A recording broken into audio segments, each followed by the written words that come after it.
Alright, let's get right back into this. Randy Random strives to survive the Lone Dwarf out into a completely random selected world and randomly selected location with our new colonist, or pawn, Saracen. Alright, as we land, we're actually in a desert. Not an extreme desert, but a desert right next to the arid shrubland.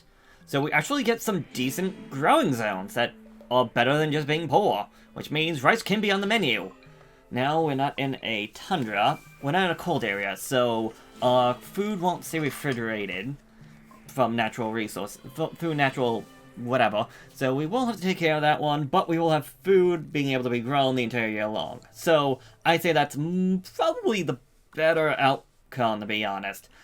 Although, without the cold, we might have to deal with infestations should that time come along. Also, we got cacti, which are the equivalent of trees for the desert. However, we don't got too much of them to start off with. So, we're really, if we're going to be using wood, we're going to have to be actually getting our skill up a little bit.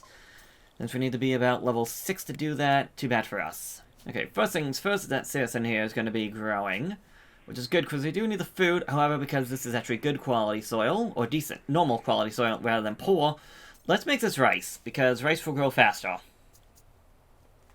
Which does mean that few pieces of potato that he grew does have to be cut up, but I mean, I guess this is a way of getting more experience, if ever so slowly. Alright, with half the field done, we can get a look around. Well, there's some structures around, but not a whole lot of chairs and whatnot. Well, no, there's never chairs, but no, not a lot of tables. So we may have to use some of this wood that we're going to have to chop down to get himself a stool so that he can eat at a table and not get the "I ate without a table" debuff. Crybaby.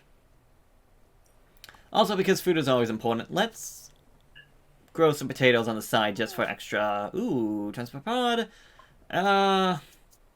Don't really think I want that. Can't do dumb labor, can't do firefight. Nope, you're useless to me. I will heal up for the experience, but that's about it. And your clothing. Okay, maybe not your clothing.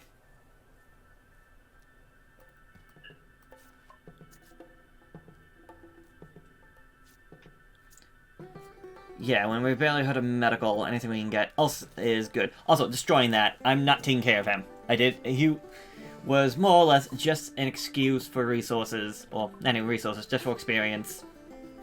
So, he'll probably heal himself up a little bit to the point that he can walk, and then walk off the map. Which is more than fine by me.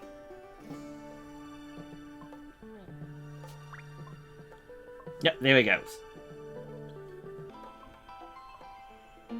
Now, I can already see the rice is growing so fast. Like, this isn't the rich soil, but still, 33% already, and this is, like, what, our second or third day out here in the desert, so food, again, should never be an issue. Unless we get blight. Then it might be an issue, but, I mean, we have plenty of pemmican to survive for now.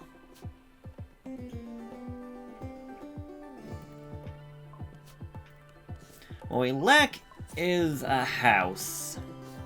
Don't really have much to really use for building one. I guess we could use that building. For now, though, I just want to see what my food is. And a heat rave! Thanks, Randy. We have no way to really cool ourselves down. We don't have electricity, so we can't get a cooler. We don't have a house to try and hide in. And a passive cooler, I think, is going to require more wood than what we have available to us. So, right now we just have to hope that Randy is kind enough to not make this heat wave kill us from, well, heat stroke.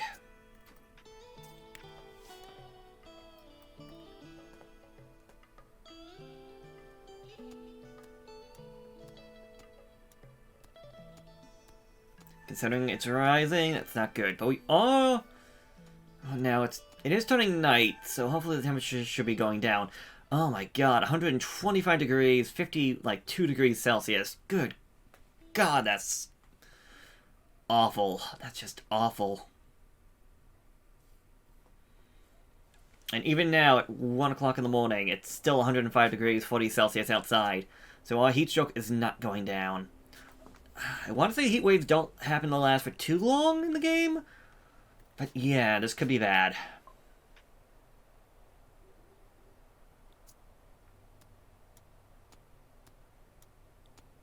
Oh, and a raid! Thanks, Randy. One person with a bow. Okay, so they at least don't have a melee weapon.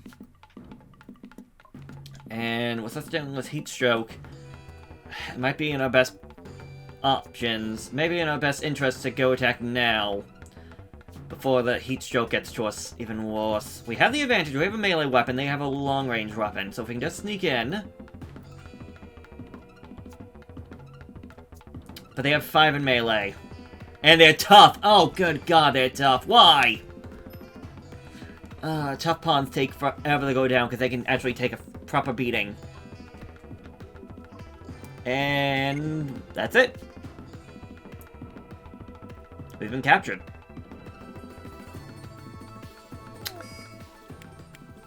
Thanks, Randy! We only survived till the 5th day in this desert. Wow!